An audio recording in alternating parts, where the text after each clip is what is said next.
எல்லாம் பார்த்துட்டு அவன் பாட்டு கூட்டம் குறைஞ்சிருக்கும், பின்னாடியே வந்திருக்க மாட்டாங்க. இந்த அடிப்படை கூட தெரியாத அரலூசு பயல்களா இருக்கீங்க.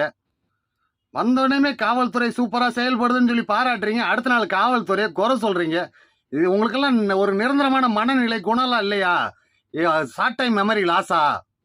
மயிறு போச்சுன்னு பக்கத்துல இருக்கிறவங்க ஏதோ ஒண்ணு கூட்ட நெரிசல்ல ஏதோ சம்பவம் நடக்குது, தவறா இருக்குன்னு சொன்னோன்னே எஸ்கேப் ஆகி புடிச்சு பாருன்னு சொல்லிட்டு ஓடுறீங்களே வடிவேலு காமெடில மாதிரி. ஓடுறா கைப்புள்ளன்ட்டு ஓடி போய் அங்க வீட்டுக்குள்ள பூந்தவர் தான். நீங்க பண்ண மக்கள் எல்லாருக்குமே இந்த சொல்லுவாங்க, ஒரு படத்துல ஒரு மிலிட்டரி ஆபீசர் சொல்லியிருப்பாரு, இந்த நாட்டுல இருக்க எல்லாரையும் பாதுகாக்க வேண்டியவன் நானுன்னு சொல்லுவாரு. அது மாதிரி மாநில மக்களை பாதுகாக்க வேண்டியவர். நீ மயிர் போச்சுன்னு போய் ராத்திரி வீட்டுல படுத்துக்கிட்ட ஏசியை போட்டு, ராத்திரி ஃபுல்லா கண்ணு முழிச்சு வேலை பார்த்தவங்க யாராரு தெரியுமா? டாக்டரு, எம்எல்ஏக்கள் எல்லாம் கட்சி பாகுபாடு இன்றி எல்லாருமே பூந்து வேலை பார்த்துருக்காங்க. கலெக்டரு, காவல்துறையை சார்ந்தவங்க எவ்வளவு விடிய கஷ்டப்பட்டாங்க தெரியுமா? முதலமைச்சர் ராத்திரி தூங்காம என்னதான் இருந்தாலும் அவங்களுக்கு அவர் தானே முதலமைச்சர், பதறிக்கிட்டு ஓடியாராரு. எல்லாம் சென்னையில இருக்கிறவங்க ஃபுல்லா கரூரை பார்த்து ஓடியாராங்க. நீ கரூர்ல இருந்து சென்னையில மயிர் போச்சுன்னு போய் குப்பரை அடிச்சு படுத்துக்கிட்ட. வந்து தலைவன்னா என்னன்னு யோசிக்கணும், என்னன்னு தெரியணும். இப்படி வந்து அதாவது நல்ல ஸ்டாண்டர்டா வந்து மெச்சூரிட்டி ஆகாத பசங்களை இப்படி வந்து ஆக்கி வச்சுக்கிட்டு அவங்களுக்கு மெச்சூரிட்டி வரலன்றது நல்லா தெரியுது. அவங்கள கையால உனக்கு தெரிஞ்சா கூட்டத்தை கூட்டணும், இல்ல மயிர் போச்சுன்னு இருக்கணும். செத்தவன் வீட்டுக்கு மயிரா? உயிரை எவன் கொடுப்பா?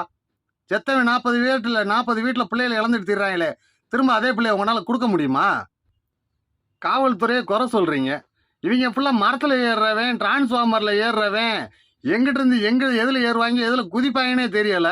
இவங்களுக்கெல்லாம் ஃபாரஸ்ட் டிபார்ட்மெண்ட்ல இருந்து தான் ஆளை கூப்பிட்டு வந்து செக்யூரிட்டி கொடுக்கணும். உங்களுக்கெல்லாம் எத்தனை முறை இது புதுசா நடத்த ஒரு தடவைனா பரவாயில்ல. ஏற்கனவே உங்களுக்கு ஃபுல்லா பைக்ல அந்த பஸ்ஸுக்கு முன்னாடி பைக்ல ஒருத்தன் பெல்ட் அடிச்சு விழுந்து தப்பிச்சுக்கிட்டான், பரவாயில்ல. எப்படி ஆளுங்க அவன் மெச்சூரிட்டி இல்லாம என்னென்னத்தையோ செய்யறாங்க.